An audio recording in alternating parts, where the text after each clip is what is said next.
चल में ले लेंगे और इसको ऐसा बल बुद्धि प्रदान करेंगे कि एक तो ये दोबारा कभी गलत नहीं करेगा, इसका फ्यूचर सेट हो जाएगा।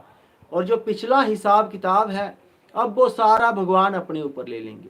मतलब जो विधि का विधान है, जो ब्रह्मांड के नियम है, जो प्रकृति है, वो नहीं बदलेगी, वो अपना काम करेगी ही करेगी।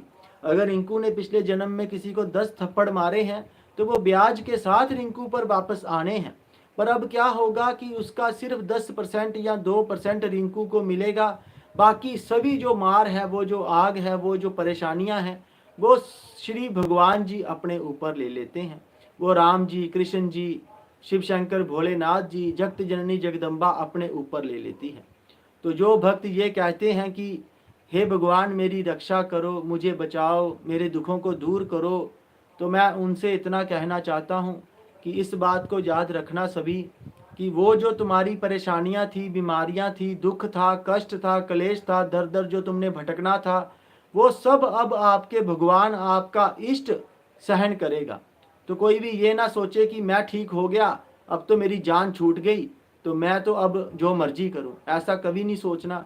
कर्मों का हिसाब किताब किसी को नहीं बख्शता।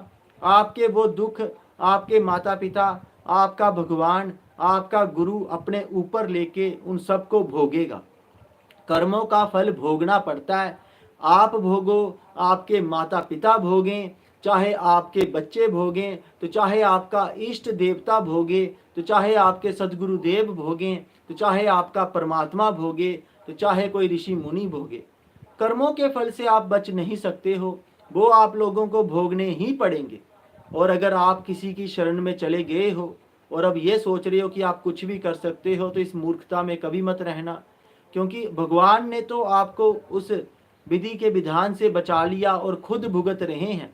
लेकिन अगर आपने भगवान के साथ धोखा दिया किया तो भगवान अब आपको वहां डालेगा जहां पे आपको अब भगवान भी नहीं बचा पाएगा। ठीक है, तो जिनके मैंने नाम लिए हैं वो ये मत सोचना कि वो पापी हैं, मैंने जस्ट एग्जाम्पल दी है। ठीक है, जो नाम मेरे मन में है मैंने वो नाम बोले हैं, या जो नाम मेरी आंखों के सामने हैं।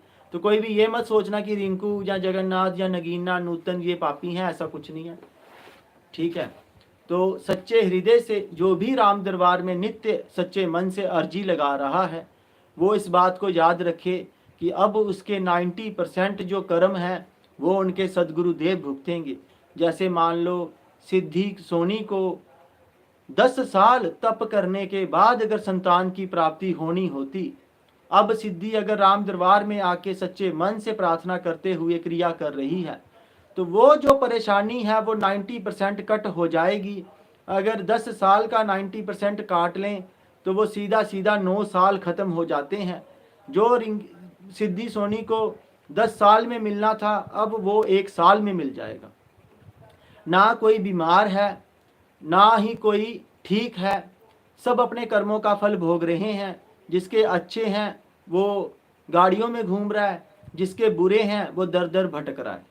तो अगर आपने अपने कर्मों का सुधार करना है, अच्छे कर्म तो कोई किसी को नहीं देता, वो तो कहते हैं कि सारे मैं ही भुगतूं।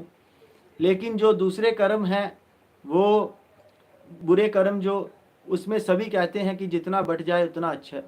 तो वो आपके परमात्मा अगर आपके कर्मों को भोग रहे हैं तो आपका फर्ज बनता है सच्चे मन से भगवान की शरणागत होके ऐसी गलती नहीं करनी है।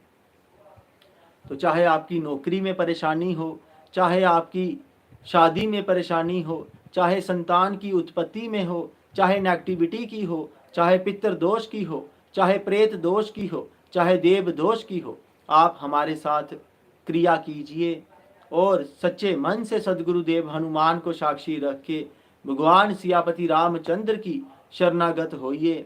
उन्होंने विभीषण जैसे असुरों को भी अपना सच्चा भक्त मानकर वो पद दे दिया था जो कोई सोच भी नहीं सकता। आप तो फिर उनके अंश, उनके सच्चे बच्चे हो। तो आज की क्रिया को आरंभ करते हैं।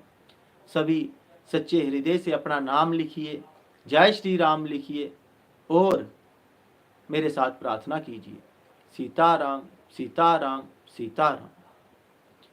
जय श्री राम, जय श्री गणेश। सीताराम हनुमान, सीताराम हनुमान, सीताराम हनुमान, सीताराम हनुमान।